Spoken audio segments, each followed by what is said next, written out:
बात सुन के रहे, ऐसा कुछ रहे तो वहाँ पर प्रॉब्लम है। लेकिन छोड़ने के लिए तो आजकल बिल्कुल प्रॉब्लम नहीं है। छोड़ने के लिए तो एक मैसेज ही काफ़ी है, एक एसएमएस ही काफ़ी है।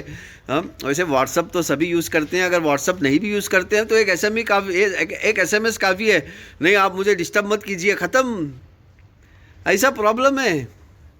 ज्यादा टॉर्चर किया जाएगा इतना ज्यादा कि आप सोच भी नहीं सकती हैं। तो ये और ये दो अलग चीजें हैं, मेरे लिए तो बहुत अलग है। मैं तो यही कहूंगी कि इसमें नहीं पढ़ना। जी जी। और एक जो ये आपने बात कही कि जो ट्रिपल तलाक है उस पे अभी जो कानून बना है उसमें भी लोगों को बहुत कंफ्यूजन है। अभी बहुत सारे लोग उसमें मिसगाइडेड हैं कि जो बैन लगा है वो सिर्फ ट्रिपल तलाक एक बार में कहने पे लगा है। ये मैं जरा दर्शकों को एक बार फिर से क्लियर कर देता हूँ कि एक सिस्टम है कि आपको गुस्सा है, आपने देखिए यहाँ पर इस्लाम की खूबसूरती देखिए, यहाँ समझने की ज़रूरत है इस्लाम की खूबसूरती का।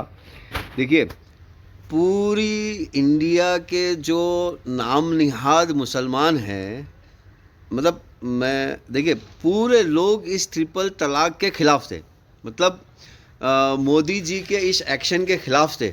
लेकिन फिर भी यहाँ पर एक्सेप्ट करना पड़ा मोदी जी के इस, हालांकि देखिए मेजॉरिटी मतलब जो लोग जो मुसलमान हैं जो मोदी जी से मतलब ख़िलाफ़ हैं और उनके हर काम को गलत साबित करने की कोशिश करते हैं।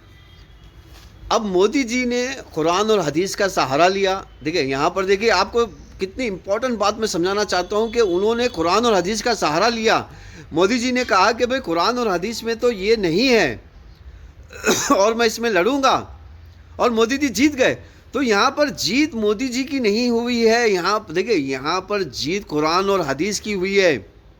देखिए अब जो मुसलमान कुरान और हदीस को नहीं मानते हुए अपने मर्जी चला रहे थे, नहीं नहीं ये तो ऐसा ही है, ये हलाला बिल्कुल सही है, ये ऐसा ही है, लेकिन फिर भी वो हार गए। क्यों हार गए? क्योंकि यहाँ पर कुरान और हदीस की जीत है। यहाँ पर बहुत इम्पॉर्टेंट बात समझने की चीज़ है कि देखिए जो भी कुरान और हदीस को समझेगा और उसका नारा लगाएगा उसकी जीत होगी। अब मोदी जी कुछ पहलू पर अब आप देखेंगे महाराष्ट्र, मराठा, वहाँ पर सब मोदी जी के खिलाफ है। तेलुगु देशम, वहाँ पर सब मोदी जी के खिलाफ है।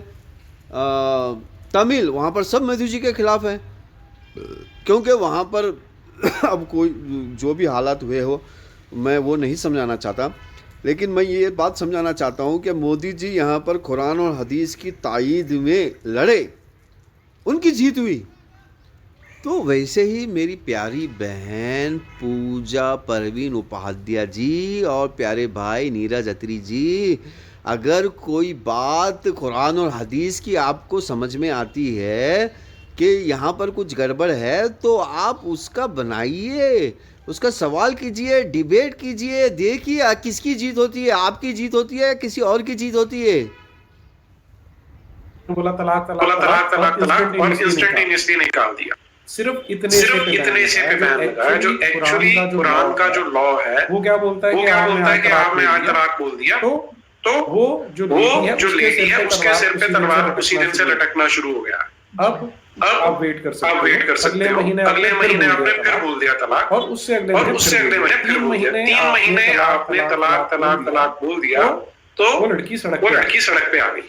लेकिन इसमें उसका राइट नहीं है कि अगर उन्हें 2 महीने बोले, तीसरे महीने उसका मन चेंज हो गया तो आपको ला सकता है वापस। ये वो ला सकता है जो महिला है, जो लड़की है, उसको ऐसा कोई राइट नहीं है। तो अगर इमेजिन करके देखें कि पहले दिन जब उसने तलाक बोला, अगले 90 दिन तक उसके सिर पे तलवार लटक रही है कि मुझे रखेगा कि निकालेगा। तो जो बेचारी अपने पैरों पे खड़ी नहीं है, जिनके पास कोई ऑप्शन नहीं है, वो उसके पैर पकड़ने को।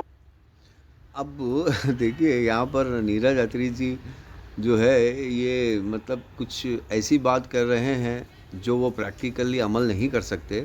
अगर आपको ऐसा लगता है कि उसमें प्रॉब्लम है तो आप शादी कीजिए ना, आप क्यों नहीं शादी करते उस लड़की के साथ? देखिए यहाँ पर तलाक का जो मामला है, हाँ बिल्कुल है। अगर किसी लड़की पे आप समझते हैं जुल्म हुआ है तो आप शादी कीजिए, हमसे रब्ता कीजिए, हम शादी करेंगे, आप शादी कीजिए। और पूजा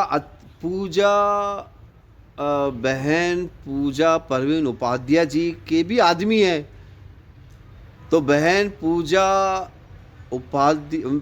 पूजा परवीन उपाध्याय जी के जो आदमी हैं, यानी कि जो शौहर हैं, उनको कहिए कि आप भी एक शादी कर लीजिए ऐसी औरतों से जो तलाक हुआ है, जो तलाक से परेशान हो गई है।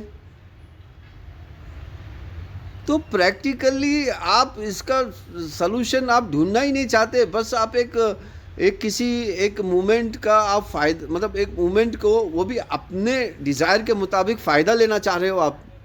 किसने रोका है आपको? देखिए, मैं ये कह रहा हूँ कि नीरज जी तो आदमी हैं, तो वो खुद शादी कर लें, और मैं बात कर रहा हूँ तो आप मुझे रेफर करें। अगर मैंने मना किया शादी करने के लिए तो फिर वो आप बोल सकते हैं कि भाई आप मदद नहीं कर रहे हैं प्रैक्टिकली। और श्री प्यारी बहन पूजा परवीन उपाध्याय जी के शौहर हैं, उनसे कहिए कि आप और एक शादी कर लीजिए, दोनों मिलके उस